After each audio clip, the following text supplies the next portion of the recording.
All right, class. I decided that the video that I put out, and I posted it, and then I decided not to do it. I decided I didn't like it, so I'm redoing it tonight. Okay, so this is your video for. It's going to cover everything from hormones to drugs to the parts of the brain and how we look at the brain. How do we know what's wrong with it? And some of the history of that. Okay, hopefully it's going to be a nice, concise video of giving you some things to help you as you work through your celebrity brain project and much more. Okay, and as you study all these parts of the brain, because there is quite a lot that we need to know. All right, so let's get into it. All right, so we're going to start with hormones here. We talked about neurotransmitters, and I don't like to spend a whole lot of time on hormones because we're going to learn about the parts that make them, but they are also a much simpler kind of system, right? These are chemicals that are going to be released that are going to do a slow, long-lasting system. They're going to be activating neurotransmitters. They're going to be telling the body what to do. Okay, a lot of hormones work at very slow pace, like development over time. Okay, we call this the endocrine system. Okay, so we have these small glands throughout our body that do a couple of they create these hormones that do a lot of stuff for us. Okay, so yeah, it's internal endocrine system. It's long lasting compared to transmitters, which we talked about, are very, very quick. Okay, some of these things that you need to know, all right, are adrenaline, leptin, ghrelin, melatonin, and oxytocin. Okay, I've given some notes here about these things if you want to look into these more. All right, these all do a lot for us. Okay, you may be familiar with two of these here: adrenaline and melatonin. All right, fight or flight and sleep. We are going to learn about these when it comes to motivation. Okay, in a later unit. All right, so leptin and ghrelin, hunger suppressant and hunger stimulation, when we are telling our body, hey, I need to get food. Okay, and oxytocin. All right, I like to think of more of like the love drug. It in women it does a lot for labor and lactation, but in men as well, oxytocin does a lot for connection and doing some of those biological needs that we need. All right, when we fall in love with somebody or we love just a family member or a dog, okay, oxytocin's there to tell us that, right? You pet a dog, the dog releases a whole bunch of oxytocin. They love it, okay? So you're going to be doing a brain project, and we will be working on it today. So I wanted to go over all the parts of the brain. But first I wanted to talk about how the brain can be affected. Okay? And not only just the brain, but like the parts of the body are affected by these drugs. Okay? And we learned about neurotransmitters. We learned about norepinephrine, epinephrine. We learned about dopamine and serotonin, GABA, glutamate when you did your neurotransmitter superheroes. What I want to talk about is some of these things that you already know about, probably from health class, from just the news, from media in general, but like what is actually happening there. Okay, so we're going to talk about a few of these that are depressants. Okay, or alcohol, all right, and marijuana, and connected these to barbiturates, okay, and opiates, and we're going to talk about the opposite of these, which are stimulants. Okay, I'm going to go very quickly through these, and so we can get to some of the other stuff. Okay, So some of these downers or depressants, we call them, are things like alcohol. Alcohol is a very highly addictive thing because it does a lot of relaxation of things, right? When you say relaxation, it also means depressing, right? Not necessarily making you sad, but it slows down everything. Okay, so our ability to see goes down. Our motor processes, like moving around, our memory of things goes down. Our judgment goes down. Our ability to see goes down. Depth perception goes down. Cognitive functioning goes down. It really limits the amount of what the brain can do. All right, it's getting in the way of a lot of neurotransmitters, and it really binds, like the way the alcohol it chemically binds to our neurons can really inhibit or slow down a lot of what is happening inside of our body. Okay. So it inhibits and it activates the cerebellum, slowing balance and coordination. It is literally slowing things down, as I said. Okay, and one of the areas we're going to learn about today, the Broca's area. When you hear somebody talking, they can't talk right. It is literally slowing down things like the Broca's area that produce speech. Okay, I got some information here. You can look through this. We're going to learn about alcohol use disorder and alcoholism. Okay, in the future. So another downer or depressant is something called barbiturates. They're often used to treat insomnia. They can interfere with sleep patterns and cause dependence, and the effects are similar to alcohol. Okay. However, they are often used specifically for sleep. Okay, to put people to sleep.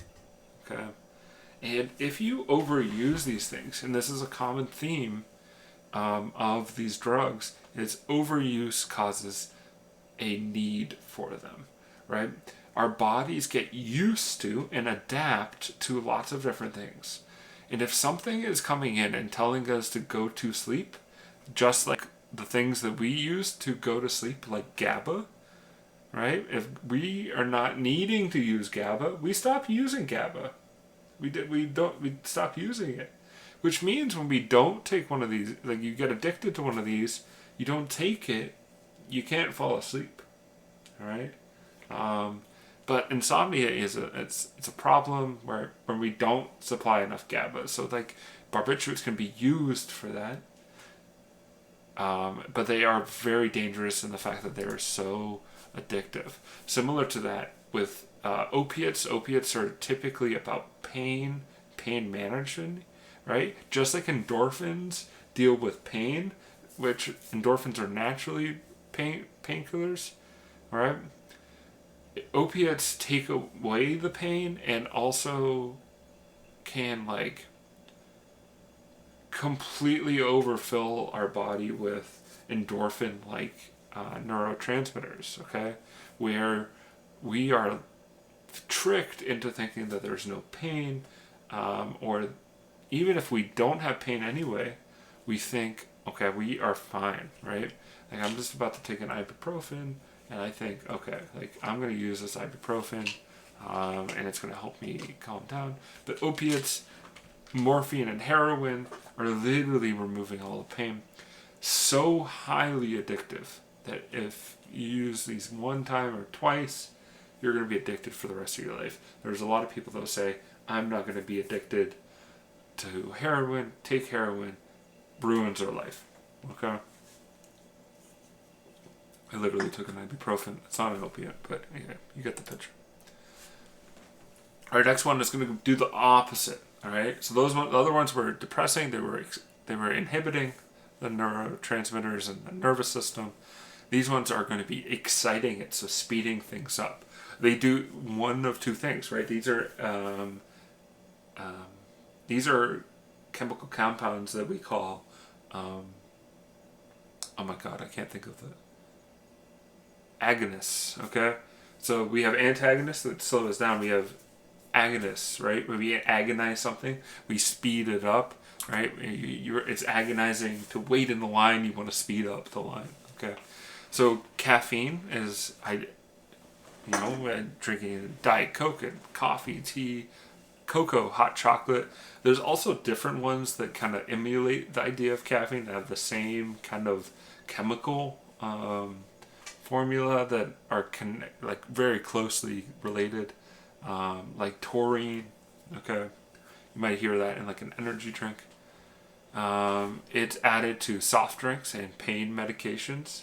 All right, so pain medications. Maybe we need to like boost our system a little bit. So we pain medicate, but we also boost our system. It increases alertness. In high doses, caffeine can cause anxiety, like the shakes, okay, headaches, heart palpitations, insomnia, and diarrhea. Okay, I like that.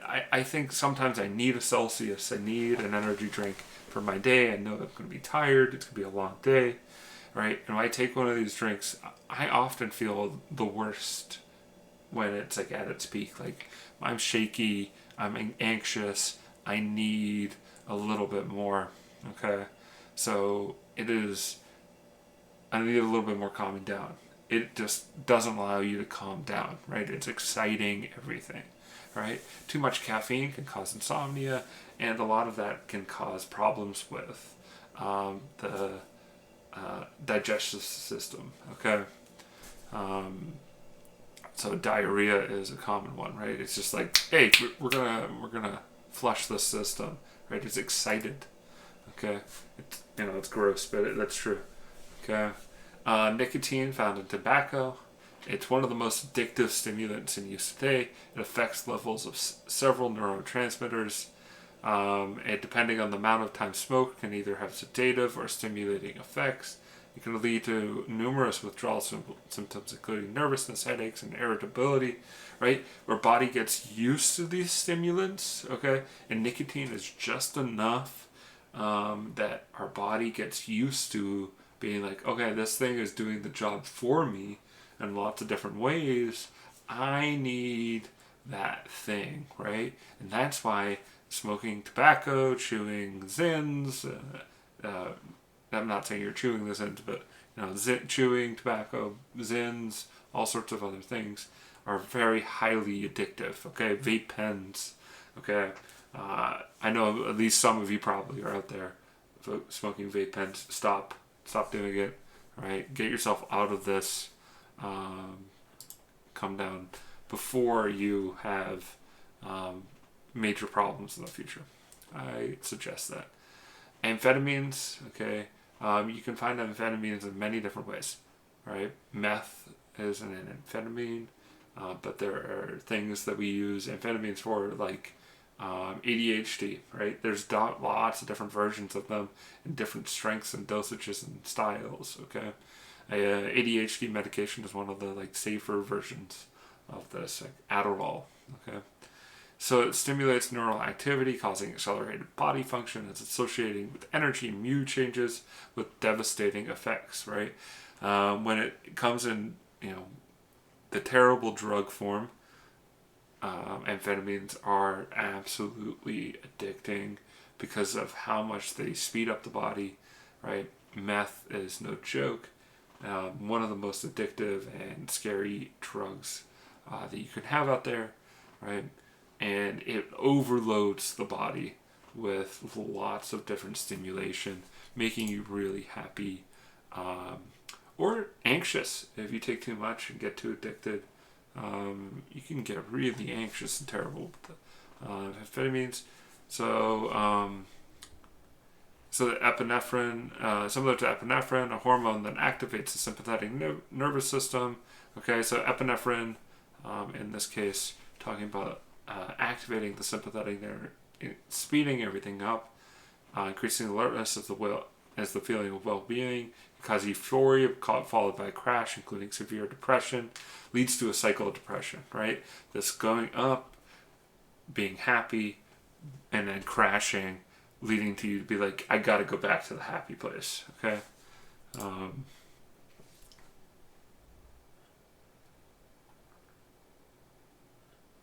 all right, so we have different forms, right? This is meth as we know it. And there's also ecstasy that you might have heard of. The love drug, as it's been talked about, acts as both a stimulant and hallucinogen.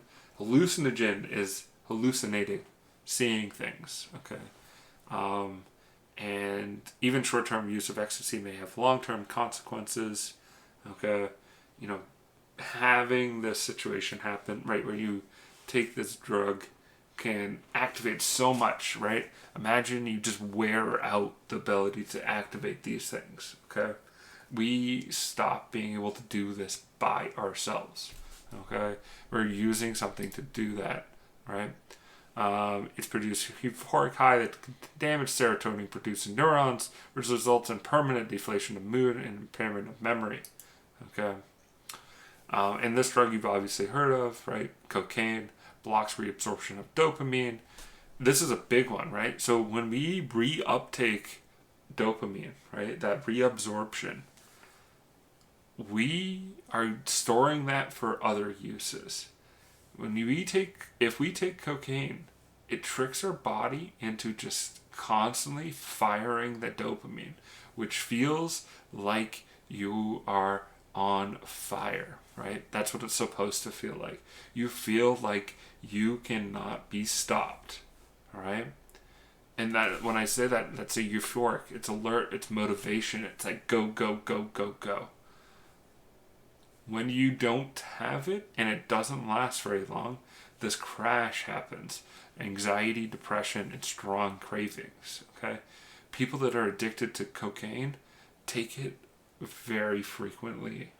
All right, they may take it like every night, 10 times. Right, they're taking it over and over and over again. Because they need to re-up it every hour or so to feel that alertness. Okay, massive crashes afterward. All right, so this last category here is hallucinogens, substances that distort visual and auditory perception. One of these is LSD, which produces delusions similar to a psychotic state. It can result in psychosis, memory loss, paranoia, panic attacks, nightmares, and aggression. Okay. So these ones are all very less addictive, okay? And that's mostly because they are not so much connected to the neurotransmitters, they are connected to sensory information, okay? And another one of these is marijuana. Active ingredient marijuana is symptoms such as mild hallucinations of euphoria, enhanced sense of well-being, relaxation, distortion of time. Some users may experience anxiety and paranoia. There's a lot of different ways and reactions of marijuana because of the different, strengths and all sorts of things. Okay, now marijuana is a legal drug in America, or in a lot of places in America and the world, similar to alcohol and obviously caffeine. Okay, same as barbiturates. Okay, in some cases are used, nicotine. Right, so not all of these are deadly drugs, but what I would say with marijuana and LSD, these drugs not being addictive, but like the lifestyle being addictive in that they can relax and chill, but also can be damaging because you think, oh, this is not addictive. You end up doing that every day. You get used to the dopamine and the happiness you get from this thing, and it causes damage in terms of anxiety, paranoia, depression, and just a need for this. Okay, you just need it because that's a lifestyle addiction. Okay? Alright, so time for the fun parts. Okay? So we're starting this about 19 minutes in, 30 seconds. Alright? The parts of the brain. Alright? As you do your celebrity brain, you're going to use this and a website. I'm going to be linking the website. So the brain continues about 86 billion neurons. Groups of neurons link together to form neural circuits, and these circuits are organized differently in discrete brain regions that carry out specific tasks. Different regions of the brain interconnect to coordinate actions, like guiding motor skills using visual information. All right?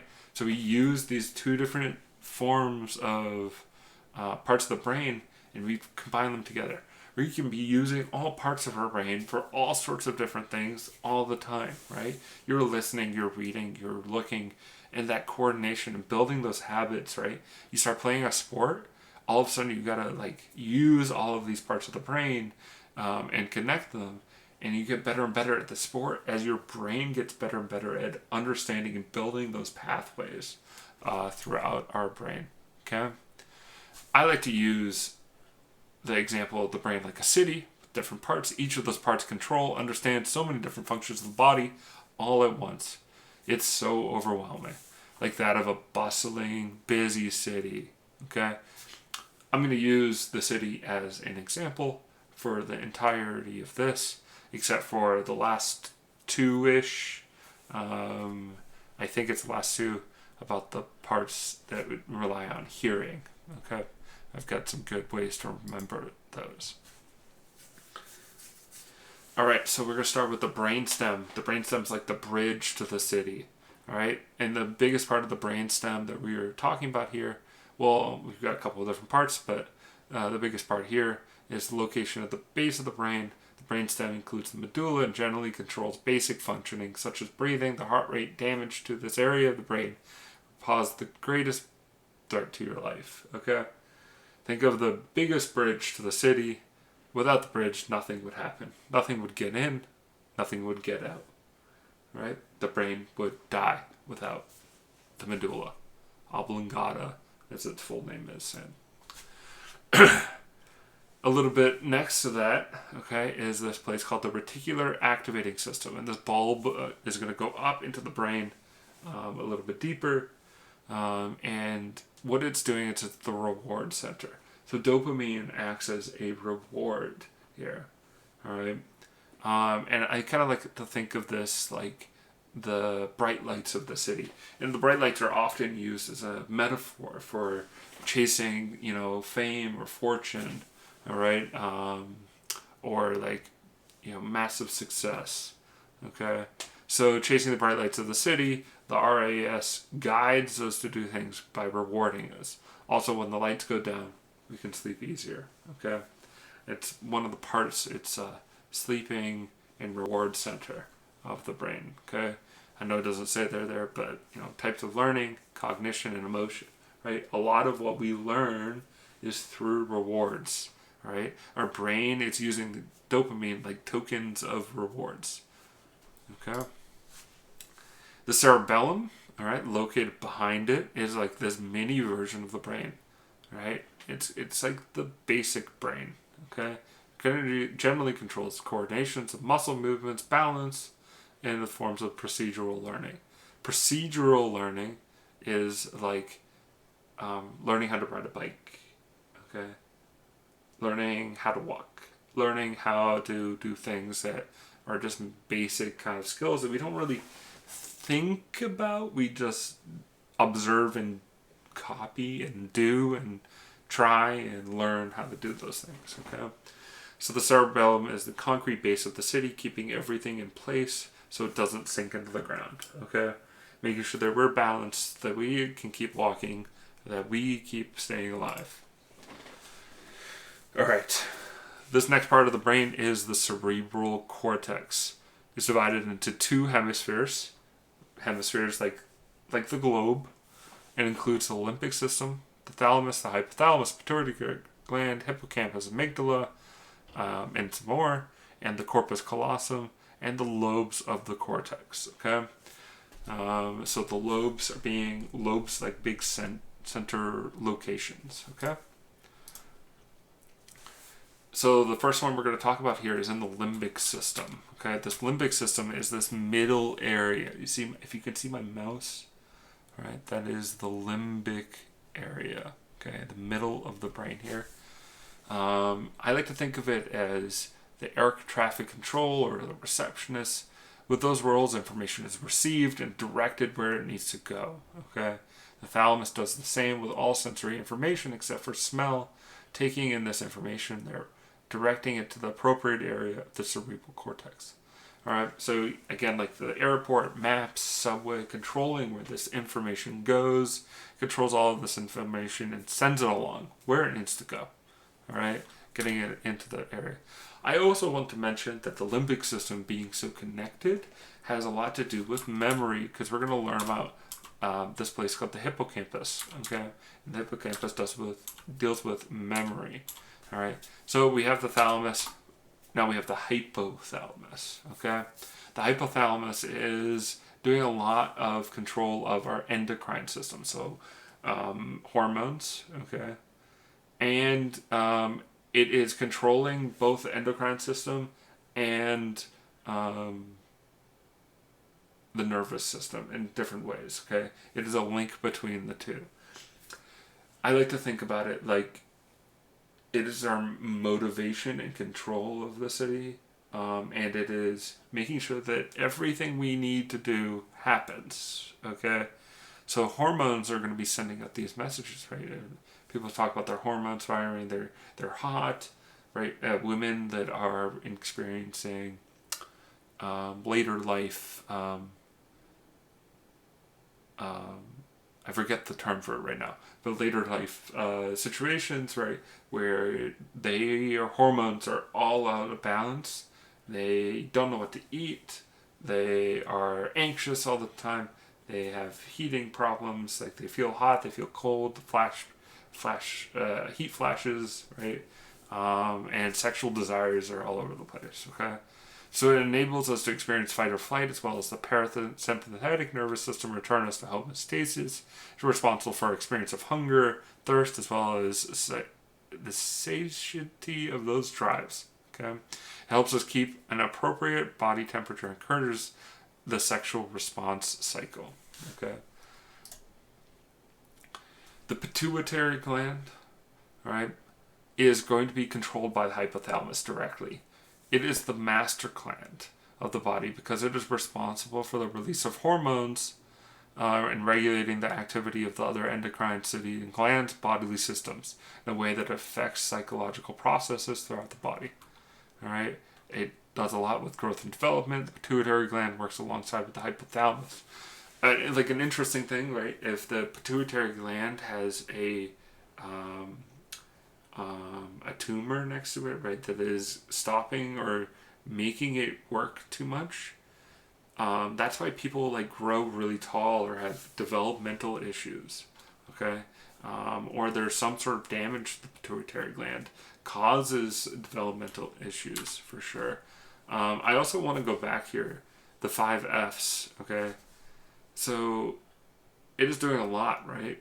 It is looking at all of these things and coming up with, things that it needs to fight, right? That it needs to fight the police, the firefighters, the homeless shelter, the electricity, and some of the partying.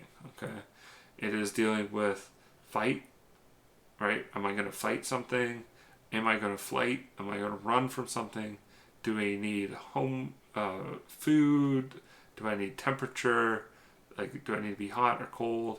And a little bit of the partying. Okay, like reproduction. All right, get over yourselves. All right, the pituitary gland. I like to think of them as like the government of the city. So of all these things that are happening, and we need to deal with them, the pituitary gland is the government responding and making some slow progress through hormones. Okay. Our next one is the hippocampus. And I always say, if you saw a hippo on campus, you would remember it. Okay? My little hippo there. The hippo on campus, right? We're talking about the city, in the city, this is the university in the city. Okay? Located in the inner region of the brain, is crucial for learning, memory, and converting short-term to long-term memories. Okay? That aren't stored in the hippocampus, but must be routed through here to be directed to the appropriate areas for storage. Okay? So, we learn stuff and we do research in our lives, and the hippocampus, which is the campus, the college, is learning that information and sending it to where it needs to be. Okay? So, my next one is amygdala, or Amy as I like to call it. All right. The amygdala is responsible for your experience of fear and aggression. Well, ooh, shoot, scared, run, fight. All right. It is immediately sent to the amygdala, which can send signals to the area of the brains like, I gotta fight this thing. I gotta run away from this thing. Okay. So I like to think of it as the dark alley of the city. When Amy walks down it, she is scared for her life. She doesn't know if she can keep walking through fighting it or running away. The flight. Alright, then we're going to go a little faster here. The olfactory bulb, bunch of nerve fibers that are to detect small particles we understand as smell.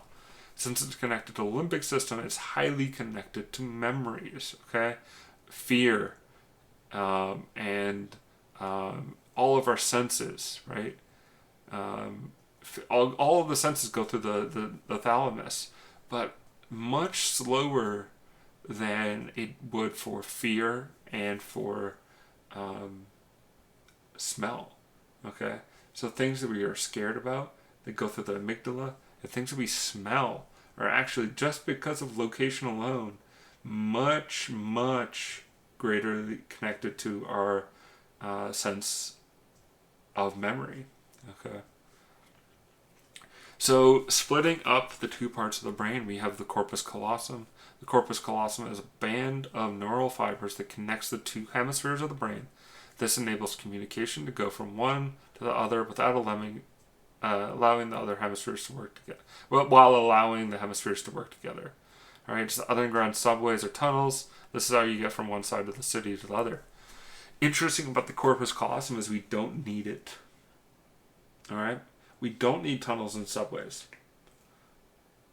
necessarily. We can still get there. We can drive. We can do other things. But the corpus callosum, if we have this severed, both parts of the brain can actually work individually. They just can't communicate.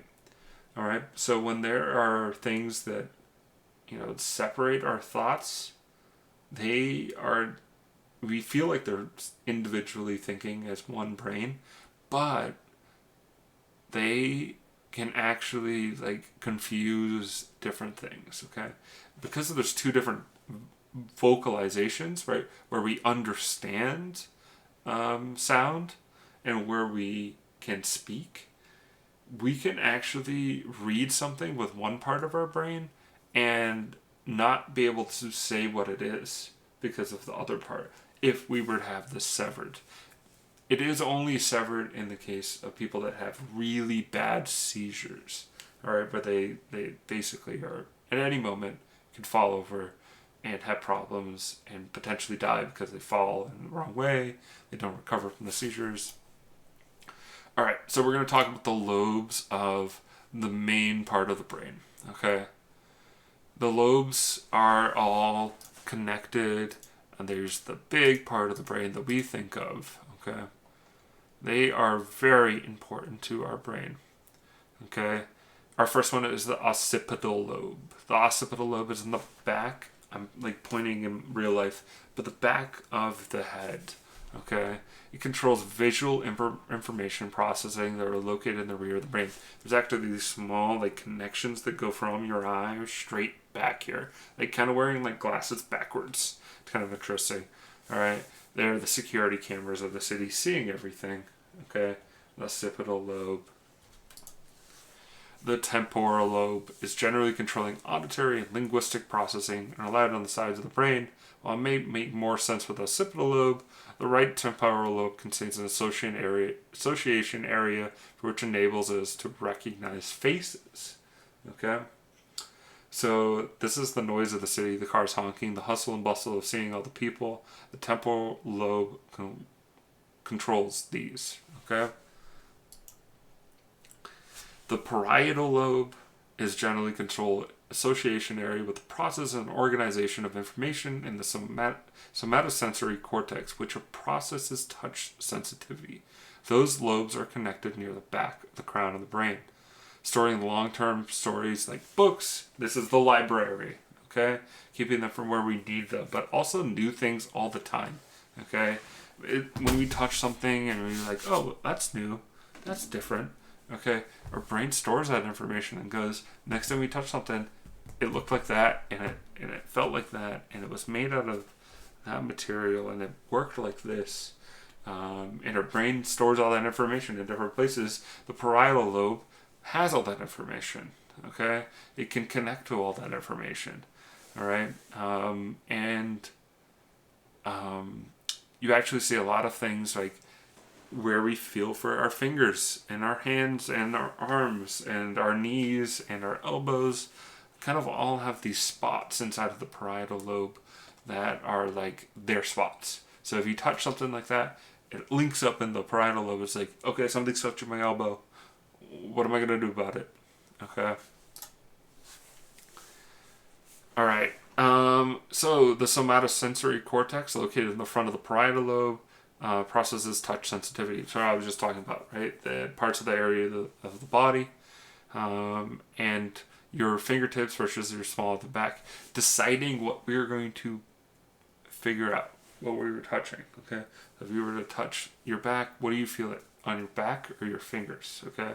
The more areas that are dedicated to the somatosensory cortex. Okay, it's like touch. I like to think of soft grass. It's nice to touch the grass and get outside. Okay, I'm not telling you to touch grass. I'm just telling you to get outside. All right, it's nice to feel it. And this is what I was talking about earlier. There's two different parts of the brain. Of course, I'm going to have the slides in the wrong order. Okay. That deal with sound.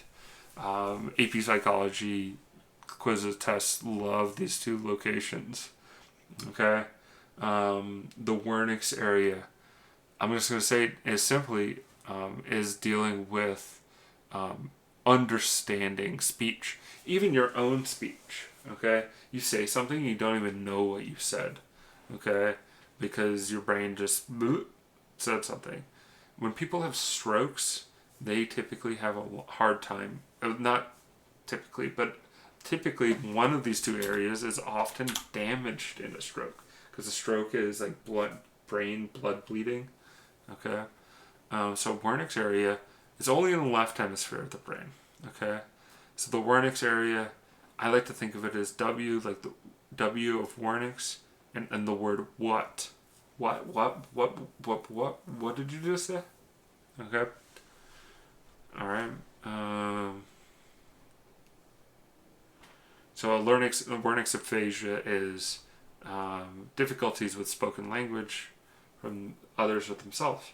They might have fine ability to read or understand signs or just words or letters, but have problems with spoken. Okay. And I'm not saying necessarily that only spoken, but sometimes, or most of the time, it is spoken language. All right, so Broca's area, located with the frontal lobe and only in the left hemisphere. I think one of these is wrong.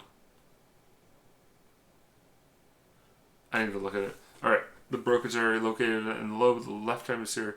Broca's area is responsible for speech production damage. The brain, and can lead to Broca's aphasia. I like to think of Brocan speech. Cannot speak without a working Broca's area. All right. It's literally controlling the speech part. Okay. I've linked a video there. Really interesting to watch the video if you have time. All right. And our last part, and maybe our most important part of the okay, it's not our last part. It's the most important part of the brain, the frontal lobes and the prefrontal cortex. Located behind the forehead, generally controls linguistic processing, higher order thinking, like bigger thoughts, and executive functioning. So, what are we going to do? Making decisions, solving puzzles, coming up with what we're going to do next, which is always a puzzle, especially in the prefrontal cortex. And then last but not least, we are talking about the motor cortex. Motor cortex is located at the rear of the frontal lobes and controls most type of the skeletal movements. Your purposeful and voluntary movements are courtesy of this part of the brain. the more a part of the brain is used, it's in purposeful movement. Its face is dedicated to the motor cortex, the somatosensory cortex, and its sensitivity. I forgot to put it on here, but I'm going to say this is the city, the gym in the city. Sorry. You know, we work out and better at things. Okay. And, you know, working with that cerebrum to understand things. Okay. I'm going to say these are the businesses. Okay. These are the businesses making decisions.